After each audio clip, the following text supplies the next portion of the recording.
Amigos, bienvenidos a La Silla Eléctrica. Mi nombre es Alberto Bayac. Un placer estar con ustedes nuevamente en este programa de coyuntura política nacional. Tenemos entrevistas el día de hoy. Está José Luis Tapia Rocha. Él es economista, presidente del Partido Liberal de Evolución, con el cual vamos a conversar algo de ideología, algo de política, algo de doctrina y también coyuntura política nacional. José Luis, ¿cómo estás? Muy buenas noches. Muy buenas noches, Alberto. Muy buenas noches, amigos de La Silla Eléctrica. Gracias otra vez por estar aquí. Ya tú te estás convirtiendo en un casero entrevistado. José Luis, gracias, ¿qué tal? ¿Cómo estás? ¿Cómo van las cosas? Bien, bueno, analizando la coyuntura, pues, ¿no? Como tú sabes, esta coyuntura política pues tiene sus momentos en que está pasiva y luego se vuelve una silla eléctrica porque sí, pues, prácticamente cambia de la noche a la mañana las circunstancias políticas, sí, y ya pasamos de un tema a otro, ¿no?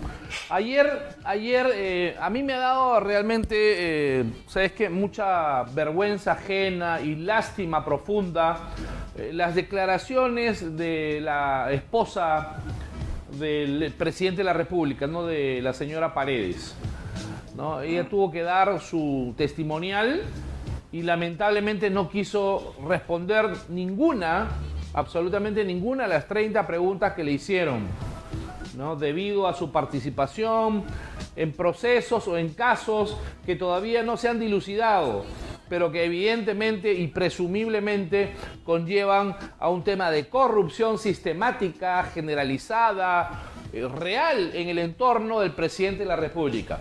Cabe señalar que su hermana está involucrada también en un caso de presunto cohecho al favorecer a alguna empresa. ¿Qué te parece esto que hemos podido apreciar el día de ayer? Se habla que ella es evangélica, que es una señora que asiste a la iglesia, se dice que ella es una mujer llena de valores, pero lo que yo he visto el día de ayer, José Luis, deja muchísimo que desear. Bueno, tú sabes que los santos en arca y pecadores todos pecan, ¿no? Y lo que está ocurriendo es que el sistema, creo que una vez lo conversamos en tu mesa, sí, el sistema está diseñado para que cualquiera que entre a gobernar, sí, peque, se corrompa, se vuelva una persona que en lugar de pensar en el país, empieza a pensar en su bolsillo, sí, en los negocios. Entonces, con esos incentivos es difícil pues gobernar, porque hay un montón de leyes malas, tan malas, que lo único que le hace pensar al gobernante es cómo sacar provecho político, provecho económico, estatus, mejoras económicas que no lo puede obtener en el sector privado, dadas las condiciones materiales, legales, institucionales, que impiden que una persona esté su cabeza y los negocios concentrados en el mercado y no mirando la política como una tabla de salvación que vaya a cambiarle la vida porque hay un decreto, un amigo del gobierno que le haga el favor. Has dicho algo bien importante y quiero digamos, implementar la frase que has mencionado. Estos gobernantes de último cuño, ¿no? Corruptos, ¿no? Probadamente corruptos, están concentrados solamente en el robo y en la satisfacción personal de llenar las arcas y llenar sus bolsillos de dinero del Estado. Pero se distraen en el momento que están, digamos, robando y dejan de lado la gran posibilidad de generar grandes políticas nacionales para la transformación de la patria. Y esto, la verdad, es algo muy complicado que estamos viviendo. Tú sabes que en las encuestas siempre sale los mismos temas en prioridad, más o menos entre 1 y 2. La primera sale... no me alcanza el dinero. Sí. Segundo, la seguridad. El tercero, no tengo empleo. Fíjate que eso se lo dicen a cada rato las encuestas. Sí. Si una persona está concentrada en gobernar, uno tiene que ir a atender esos problemas que se lo piden permanentemente la gente. Claro. Entonces, imagínate el poder el poder corrupto que está internamente diseñado para delinquir, cómo lo distrae de algo tan evidente en las calles, que se lo pide la gente en las calles, que tenga que estar desviando su atención yéndose a temas nada santos, y eso pues es lamentable, porque se supone que uno va a la presidencia no a ganar plata, uno va a la presidencia a trascender, a hacer historia, a que sea recordado como el mejor presidente, no a por 30.000 soles o un iPhone se tenga que bajar el nivel, la prestancia de una investidura de presidente de la República a estar pidiendo un iPhone o 30.000 soles. Eso es algo pues inconcebible, pero mira, yo creo que esto nos da muestras de que no es un tema, la corrupción no es un tema de los ricos solamente, es un tema también que ataca hasta el más santo que se pueda vestir.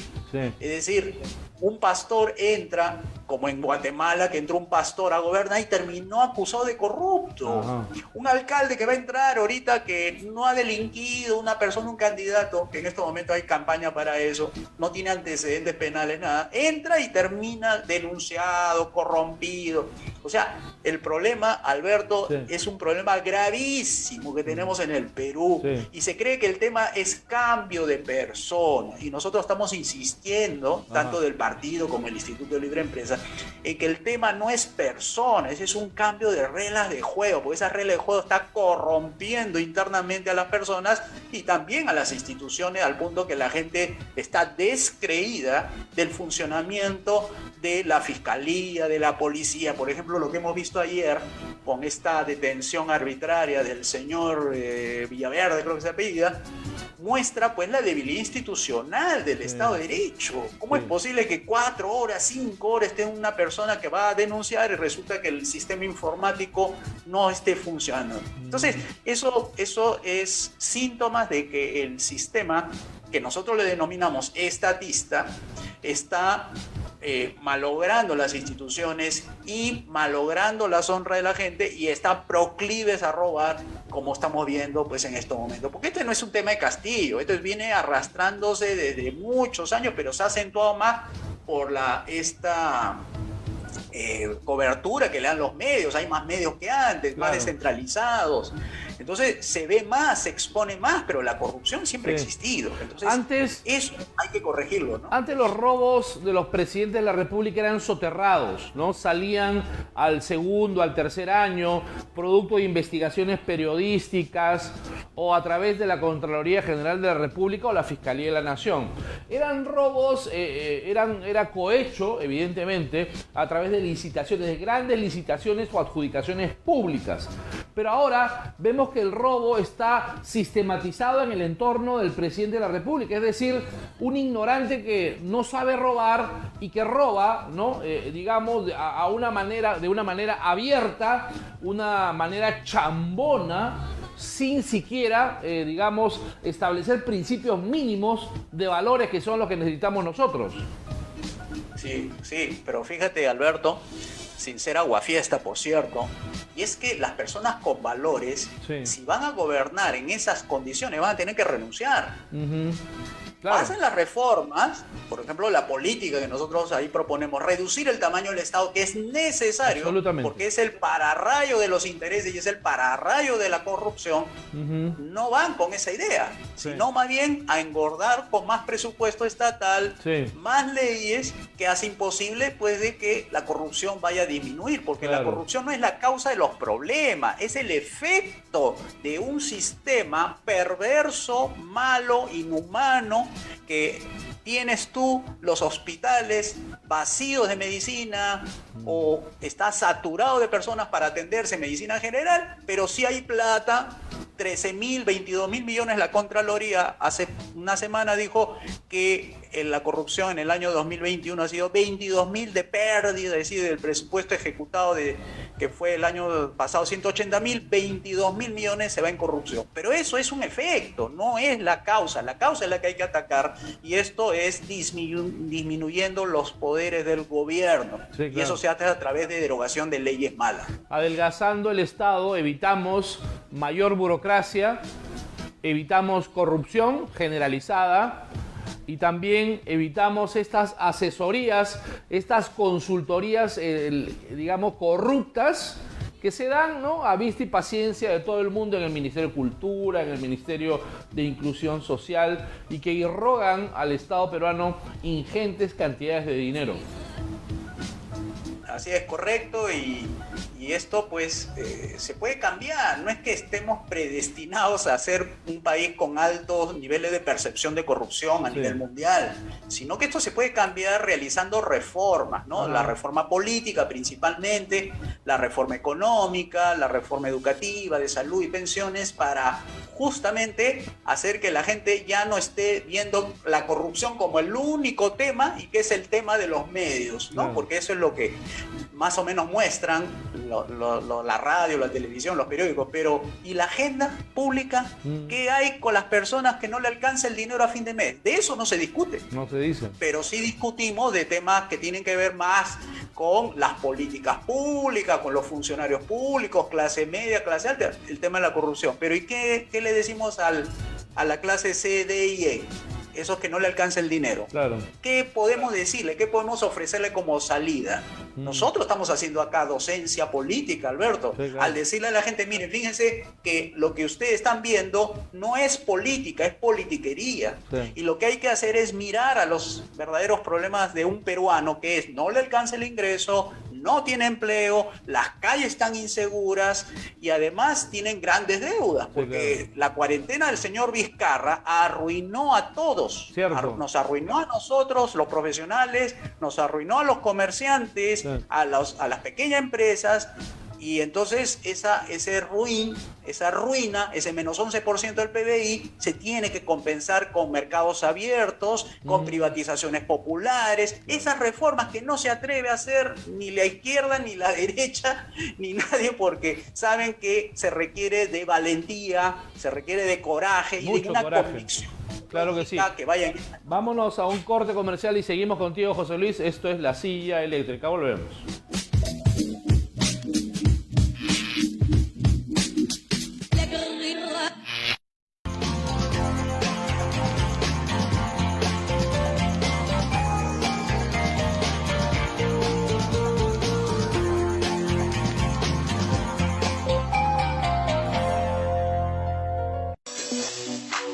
Aumentamos tu velocidad hasta 200 megas gratis por 6 meses. Contrata internet de 30, 50, 100 o 150 megas con el 50% de descuento por 2 meses. Llámanos al 01-641-8000.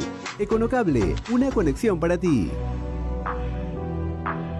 El Perú no descansa y nosotros tampoco. Soy Percy Salinas, de Punto y Coma Dominical. Un espacio para la conversación de temas de política y de coyuntura. Los invito a seguirnos de lunes a viernes, de 10 a 11 de la mañana. Claro está, por VH Televisión. Te esperamos. Punto y Coma Dominical, al alcance de la verdad.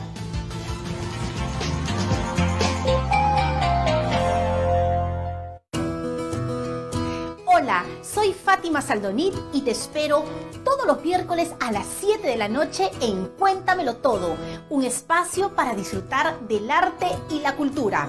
Todos los miércoles a las 7 de la noche por VH TV.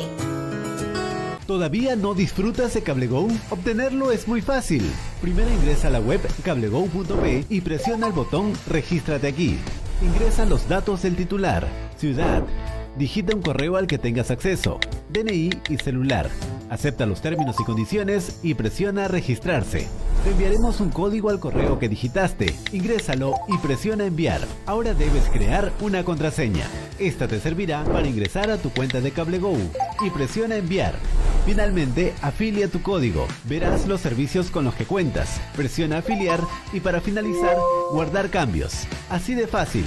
Ahora descarga la app en App Gallery, Google Play, App Store o ingresa a cablego.com.p, digita el correo y contraseña que creaste y disfruta de CableGo, televisión en tus manos.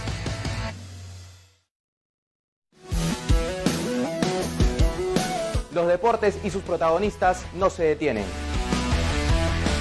Y por ello te daremos la mejor información de primera mano. Todo, absolutamente todo del fútbol nacional e internacional. Vive con nosotros la pasión del fútbol.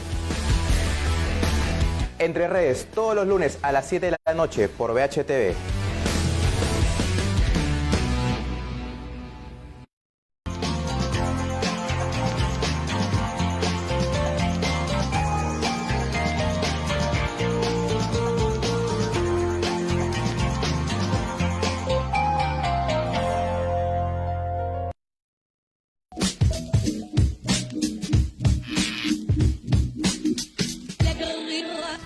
Amigos, regresamos, esto es La Silla, estamos con José Luis Tapia Rocha haciendo análisis de coyuntura política nacional. José Luis, estábamos hablando en el bloque anterior respecto a la corrupción que generalmente ha estado en el Estado peruano prácticamente desde la fundación de la República. Dime una cosa, en Sri Lanka, ¿no?, las manifestaciones, ¿no?, es decir, la gente, la ciudadanía en su conjunto, saturada de corrupción y de mal gobierno, ha ido a Palacio Presidencial y han destituido al presidente de Sri Lanka. Acá en Latinoamérica, en el Ecuador, se estaba produciendo un efecto similar con el presidente Guillermo Lasso. Las comunidades campesinas, indígenas, se habían asociado, se habían unificado para intentar sacar de su puesto al presidente Guillermo Lasso, tal vez por conceptos, llámese el globalismo, en las cuales sube el precio internacional del petróleo, sube el combustible, han subido los alimentos de primera necesidad, lo cual ha coadyuvado a que esto genere pues una inflación en Ecuador, un aumento de precios y que también tenga él en cierta manera alguna responsabilidad, las cuales hicieron que estas comunidades se fueran contra el presidente con la intención de destituirlo. Ahora, la pregunta es esta. El pueblo en su conjunto está saturándose de tanta corrupción. No soporta gobernantes corruptos. Y ahora lo que está haciendo está yendo a palacios de gobierno a sacar al presidente hartos de tanta corrupción. ¿Crees que en el Perú en algún momento puedan darse estas condiciones? Ya hemos visto algo parecido en noviembre del 2020. Ajá. Recuerda cuando salió la gente a destituirlo al bien elegido presidente constitucional, el señor Manuel Merino. Sí. Y fue la turba, porque fue una turba, no fue el pueblo. Uh-huh. Una diferencia entre turba y pueblo es todos y turba es un grupo del pueblo. Correcto. Esos sectores que fueron ideologizados a sacarlo al señor Merino. Utilizaron el método oclocrático, es decir, las decisiones se toman en las calles, no se toma en una democracia representativa donde los poderes son los que finalmente tienen que destituir a un presidente que incumple las reglas constitucionales, legales, etc. Entonces, esa es una degeneración de la democracia. Cuando la democracia no está bien diseñada, no está bien institucionalizada, el sistema de partidos colapsa, no es representativo y la gente dice democracia directa, es decir, la oclocracia, es decir, el grupo de los que están en la calle deciden cuál es el destino del país. Entonces, bajo presión, el Congreso pues puso a otro presidente, que el señor Sagasti, por una suerte de, digamos, de confabulación, ¿no?, interna de los partidos grandes con los partidos pequeños. Finalmente el partido pequeño, el que no debió tener el poder, tenía el poder político. Entonces, esto es una muestra de que las democracias tienen que ser limitadas. ¿Qué quiere decir democracia limitada? Es una democracia donde se vota solamente los asuntos de gobierno, pero no se votan derechos. Porque eso de que la democracia tenga que decidir el sueldo mínimo, que la democracia quiera, digamos, otorgar leyes específicas para grupos de interés y engordar los bolsillos de algunos grupos económicos. Eso es lo que enerva a la gente y eso es lo que hace que las personas salgan a la calle diciendo esta democracia está hecha para los ricos y no está hecho para las clases populares y para la gran mayoría, ¿no? Entonces se cobran contra la democracia porque está mal diseñada y requiere reforma política, ¿no? Claro, pero la oclocracia evidentemente es un sistema perverso. Sabemos que oclos en el griego significa chusma, ¿no? El gobierno de la chusma que impone presidentes, pero últimamente hemos estado viviendo una cacocracia, ¿no? Es decir, el gobierno de la corrupción sistemática a través de una historia reciente. Entonces, a través del adelgazamiento del Estado, de la sustitución de leyes malas por leyes buenas y tal vez de un presidente, José Luis, que tenga valores y principios no solamente democráticos bien establecidos, sino principios y valores fundamentales que impidan, ¿no?, que corrientes de corrupción puedan insertarse en el aparato del Estado. Sí, correcto. Cuando decimos valores, los buenos valores, porque los ladrones tienen también valores, pues valores para robar, valores para mentir, valores claro, para hacer daño. Entonces, estoy hablando de principios, valores éticos, morales, ¿no? Principios que vayan con la moral. Así es. Los ladrones también tienen principios para robar. Que tengas el suficiente discernimiento, llámese así, como como presidente de la República para, rechazar lo malo y adoptar lo bueno, ¿no? Reconocer lo malo de lo bueno. A mí me parece que en algún momento el Perú va a tener que resetearse. O sea, va a tener que borrar todo lo anterior y comenzar algo nuevo. Porque si tú agarras lo que ves y tratas de hacer algo sobre ese aparato corrupto, lo que va a salir, el árbol podrido, sus frutos podridos serán. Eso es lo normal, eso es lo tradicional. Entonces hay que limpiar, y esto significa un hecho político trascendental, ¿no? Es un hecho, digamos, que tiene niveles políticos, pero también dentro del Estado de Derecho. Me refiero, por ejemplo, el derecho a la resistencia a un gobierno corrupto. Ese es un principio político del liberalismo clásico, que se opuso justamente a un gobernante, a un monarca que abusaba de los derechos de la vida, libertad y la propiedad. Yo creo que eso va a tener que pasar, porque creo que no se han dado cuenta o no se quieren dar cuenta, y parece que grandes intereses están opuestos a cualquier reforma, que el conducto natural de una democracia que va cayendo permanentemente a un grado de anarquía es que va a tener que venir alguien con un peso suficiente para que imponga el orden. Y ahí es donde la gente pide que vengan las botas, que vengan los militares, hagan algo, porque no podemos permitir que esta gente esté robando y esté haciendo de las suyas, y eso va a ocurrir si es que las instituciones o la gente pensante que tiene el poder, por lo menos parcializado en el Congreso, en la Judicatura o en el Poder Ejecutivo, hagan algo, porque esto, tal como va veniendo así de a pocos, es una colisión contra un nivel de tolerancia ciudadana. Va a llegar un momento que puede pasar lo de Chile con grande magnitud, porque no se ve, por lo menos los partidos en el Congreso no tienen un proyecto país. Eso es lo peor de todo. O sea, ninguno de los partidos que se encuentran, los mini partidos, le ofrecen algo al país. Entonces, cuando ofrecen el destituir a Castillo, la gente se pregunta, ¿y qué va a pasar después?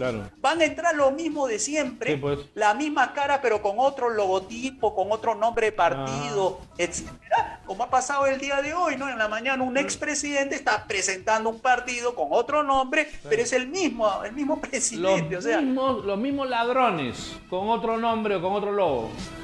Entonces, ¿eso cómo se corrige, Alberto? Por lo menos la historia te está señalando de que eso va a tener una implosión institucional, porque no hay arreglo. O sea, dentro del sistema, lo que se supone los mecánicos deben arreglar, resulta que están dormidos, están distraídos en otros temas, ¿no? No van a los temas que hemos abordado, que hemos dicho, la gente no le alcanza el dinero, la gente quiere salir a la calle, estar segura, quiere encontrar empleo, quiere que la educación a sus hijos le prometa un futuro mejor, igualmente en el servicio de acceso a la salud. Pero eso no se toca. Entonces, ¿qué va a pasar con las personas que ven que eso no se soluciona? Su economía, su libertad, su seguridad y todo eso. Ahora, hablando de economía, Europa está pasando por una severa crisis económica. Casi todos los países europeos tienen una inflación pasado el 8%. Estados Unidos, el día de ayer o anteayer, hemos visto que ha pronosticado un 9,1% de inflación la más alta en 40 años. China en default, Japón también en severa crisis económica, es decir, estamos pasando ya momentos y tiempos muy duros, ¿no? Donde se prevé después de la inflación tal vez una estanflación y luego de ello se pronostica, se avisora, José Luis, que el próximo año se viene una recesión mundial, tal vez la peor en 80 años. Y mira, ya hemos hablado de reforma política, lo necesario para que empiece a funcionar, y es la parte económica. Claro. La economía pega su mirada en la política, es decir, ¿qué reglas de juego me ofrece a mí el gobierno? ¿Cómo Así están es. las instituciones? ¿Podré invertir o no? Eso te iba a preguntar. O sea, teniendo a un imbécil como Pedro Castillo, ¿qué posibilidades de poder resurgir nosotros de esa gravísima crisis económica vamos a tener? Mira, los indicadores de expectativas empresariales medidos por el BCR señala que están la mayoría de los indicadores, es decir, la demanda de aquí a 6 meses, a 3 meses, sí, los inventarios, las ventas, etcétera, está en zona pesimista. Ajá. Ahora, ¿eso qué quiere decir? Que los empresarios o los inversionistas o la gente en general están observando lo que hace un gobernante. Así es. Entonces, si nosotros queremos tener una buena economía, el gobernante tiene que mandar buenas señales, tiene que tranquilizar los mercados, tiene que hacer reforma, y eso es lo que le pasó a Lasso. Lasso, ¿por qué lo quieren sacar? Porque él no ofreció hacer las reformas para darle a la mayoría del Ecuador esas deficiencias institucionales de una democracia sólida y además la parte económica, ¿no? Dicen que fue muy indiferente con las comunidades campesinas, no había comunicación. Claro, entonces, si tú no haces reformas, entonces la parte económica te acelera la descomposición institucional. Claro. O sea, ya la gente, cuando le toca su bolsillo, empiezan las personas a decir, bueno, estos gobiernos ya ni para la economía sirven, no me asegura nada, entonces tendré que votarlos de alguna manera porque me está arruinando mi vida y yo no quiero que mi familia se vaya del país, ¿no? Entonces, esas soluciones que debieron haberlo hecho, que era hacer la reforma política, la reforma económica y en realidad las 3 reformas sociales que hemos mencionado, no lo hicieron y se están cobrando la factura. Entonces, igual va a suceder con el caso del señor Boric. El señor Boric está acentuando la descomposición a través de una constitución que parece que no va a ser rechazada, porque la diferencia entre el no y el sí se está cortando cada vez más.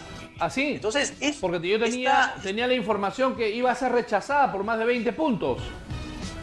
Lo que sucede es que hay del total de la población le hacen una encuesta y después de los probables votantes le hacen otra encuesta. Esos probables votantes, ¿cuánto usted va a votar en favor y en contra de la...? Y ahí se está cortando, están viendo de que mes a mes se está cortando eso. Entonces, esas reformas son necesarias y nosotros lo decimos desde aquí, ¿no? Necesitamos reformas liberales para sacar al país del atolladero que nos encontramos, porque no podemos estar cambiando presidentes cada año.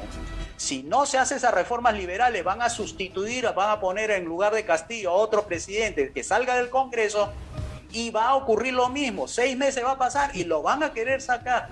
Yo creo que ya no va a aguantar más la gente y va a pedir las botas. No vaya a ser que sale Castillo, sale Dina Boluarte y entra Sagasti, entra Vizcarra y seguimos en el entrampamiento institucional y la corrupción que va a continuar per secula seculorum. José Luis, te agradezco mucho. Muchas gracias por estar aquí en la silla. Ya conversamos contigo otro día, entonces estamos comprometidos con ello. Gracias, un abrazo.